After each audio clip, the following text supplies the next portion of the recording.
Hey, Dave. My question is why do I end up letting go half of my people, 50%? They're not team players. They lack technical or human skills, the emotional intelligence that Pat brought up. We also, part of my question is, we look for hungry, humble, and smart, but I can't seem to get the smart part down. They're qualified. I give them the Myers-Briggs test. They score great. The DISC test, working genius test. I even got certified as a working genius coach. And I hire these guys. I vet them. We interview them. And then 2 or 3 months later, it's like, what have I done? Wow. Well, I want to sit down and spend some time with you to help you figure this one out, Tom. But I think there might be, I'm going to channel some Dave Ramsey here, and there might just be some inconsistencies about the way you're interviewing people and the way you're managing them. In other words, because if you're doing all those things and you're vetting them, and good for you, but if that many of them aren't working out, I don't think it's the vetting. I think it might be the reality of what's happening once they start there. But I don't say that glibly. I want to help you figure this out. So, what kind of industry are you in? I'm sorry, Dave. I'm a custom home builder and remodeler. Okay, and how many team members? Right now, I have 6. Okay, so you hired like 2 or 3 people that didn't work out. 4. Oh, okay. This helps me. I was amazingly going into the dozens or hundreds. Okay, and you had the 4 people were doing construction work or doing office work or what? Office work. Okay. Are you in the field with your pickup?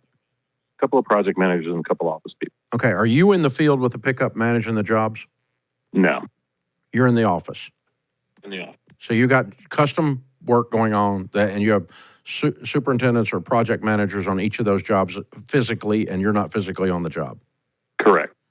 Okay.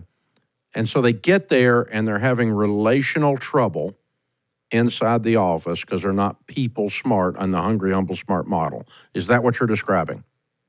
That's part of it, but also they're posers. They're not really qualified to do what they're doing. And I ask them questions. We take them out in the field. I let them spend time with the other project managers. Everyone gives them a thumbs up. But when they get down to business, it's like perplexing. Like, what are you doing? And you're even using the working genius. Oh yeah. So but that's different than you're saying they don't have the skill. So you're hiring a project manager that doesn't know how to manage a project. Yeah, or they don't understand construction as well as they let on. I mean, one thing we try to do is we're using Trainual, and I'm getting all of the positions, and we're doing all kinds of training videos and those types of things with testing.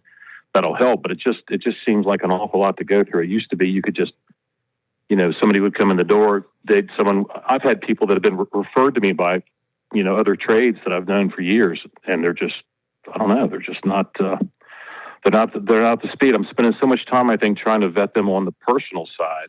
How quickly, a new person starts, how quickly do you turn them loose in the wild without training wheels? Typically, they're with me or with one of the other guys for about 6 weeks. Are you noticing the problems during those 6 weeks, or is it after that? No, it's after that. It's when they get let go on their own, and they start doing just really dumb stuff.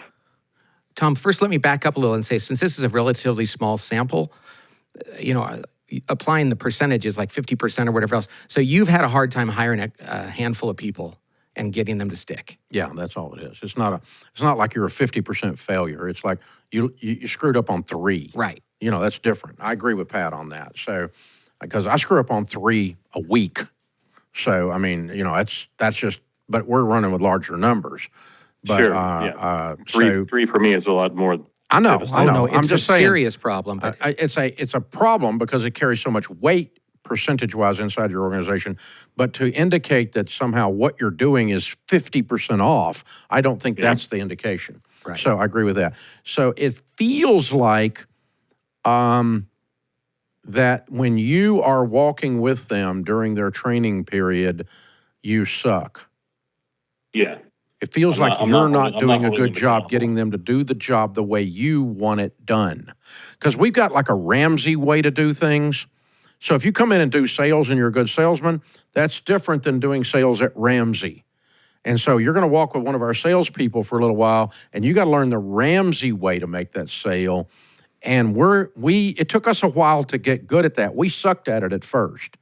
And so we would have salespeople doing sales 5 different ways, and we had all these inconsistencies and different kinds of complaints from different kinds of depending on who their rep was. And somebody can function within their personality, but we've got some core tenets on accounting or some core tenets on project management or some core tenets on sales that if you're going to do it the Ramsey way, if we're going to do it the Tom way, you got to do it this way. And I don't think you're doing a good job of transferring that. Well, there's 2 things, Dave. One is the actual processes that we use to manage the project, record things, change orders, purchase orders. They ought to be able to understand that in a week. They do all that stuff great. Yeah. It's the technical knowledge of, this is how a piece of trim is supposed to look. We don't leave drywall looking like that. We cover floors. That's what I'm talking about. Just basic. You're a custom home builder, and you may be hiring somebody in that's built mass homes, and they're not as hard on quality as you are. You know what's interesting, Tom? That's it. Well, so many people would call in and they'd say, I'm hiring these people and their technical skills are so good, but they don't fit on the team and behaviorally. You are so indexed on the behavioral stuff, which is great, but there is a point at which they might not be technically as good as you need. But can I ask you a couple questions, though, Tom? Sure. What's your working genius? Galvanizer and discerner. Okay. And what is your Myers-Briggs, do you know? It's not good. It's not good. they have that. I didn't know they had that. There's no such thing. I didn't know they had that. There's no such thing. Okay. Well, see, the Myers-Briggs. I use this construction, this company that vets people and gives them a test and that sort of stuff. And I'm looking for it's all the personality qualities, the blame and honesty and those types of things. And it pretty much gives me the they're this percentage of a good hire. Tenacity is my working frustration. So to really get in the weeds, I'm the big cheerleader. I get everybody fired up and it's go time and let's do it. Absolutely. Yeah. And then you're shocked that they don't know what quality looks like. That's right. But his T is down here with mine. So here's the deal, Tom. I want you to feel good about this. What you just need is somebody close to you that has T. Because you have good discernment, but you're like ready to go. Let's go. Yeah, I can see this. Come on. But you can't cheerlead a person who doesn't understand. You in some cases, what I think I'm hearing is you're the type of guy that wants them to succeed in some cases more than they want to. Yes, I cast on them what I want them to be. I mean, exactly. You said in your book, Dave, that you don't hire people anymore because you're terrible at it, because you spend more time selling them on the company, which I do the same thing. It's like, this is such a great place to work. We're such an awesome team, Yep, you're right. So my only suggestion is and I'm just looking at this through the practitioner's eyes only, is I'm probably going to change some of my interview questions that you're using. I think you're asking them how many years of construction experience they have, and you're assuming based on that they know how to put up a piece of trim the way it looks in an expensive home, not necessarily a cheap home. And so I'm going to be saying, okay, our values are extreme detail and quality because we're dealing with rich people's houses and they are pissed when things aren't excellent. So how do you feel about that in the construction world? And they go, well, I never done that. I mean, all we did was just put some nails in the board, And that's, you all of a sudden you got a 20-year guy who's not qualified to work for you. Yeah. And Tom, I want to say, there's nobody out there. I want to say to you, okay, and because like when you came in, you said the 50% stuff, you're probably kind of tough on yourself and you're feeling bad about this. So get rid of that because you've learned stuff. I mean, you've learned stuff in these. I think you're making more progress than you realize. Right. So now, based on what you've learned, just take that going forward and say, I have to be more tenacious. Hopefully somebody around you can help you with that. About making, you can now check and take somebody into a place of work and say, what do you see here? See if they notice the stuff that the other ones didn't. Yeah, you've done a fabulous job for a company your size on figuring out the character qualities and the personality pieces of who's going to be involved. I don't think I've ever talked to anybody with 6 or 7 people that does as much assessment as you guys do. That's amazingly good. But probably where you are is reaching over into your values and communicating out of those values what that looks like as on a technical application to do this way. And so, you can't do it the way it's done over those other places and still call it nail on a board. It doesn't work because we are in a completely different world here. Hey, I have a question for you, Tom. How long did those people work there before you got they left? So I had a guy that worked for me for 3.5 years, and it just broke my heart. I even gave him 2 months severance. He tried so hard. He did everything right, but he just made bad decisions, and he was insecure, and he was a burden to everybody because he called everybody because he didn't want to call me because he just didn't want to bother me.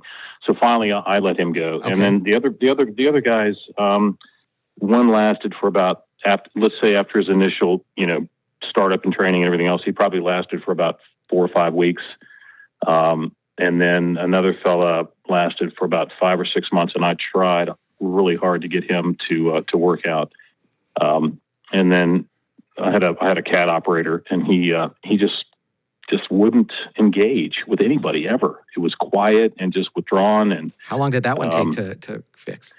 That one, when I let his direct supervisor go, who was doing estimating and assisting with project management, mostly estimating, I let him go, and then after he left, probably about 3 weeks later, I let the other fellow. So one thing, congratulations for some of those people moved out quite quickly, because if you made the wrong hire, the worst thing you can do for them and for you is to keep them around for a long time while they're suffering and you're trying to do that.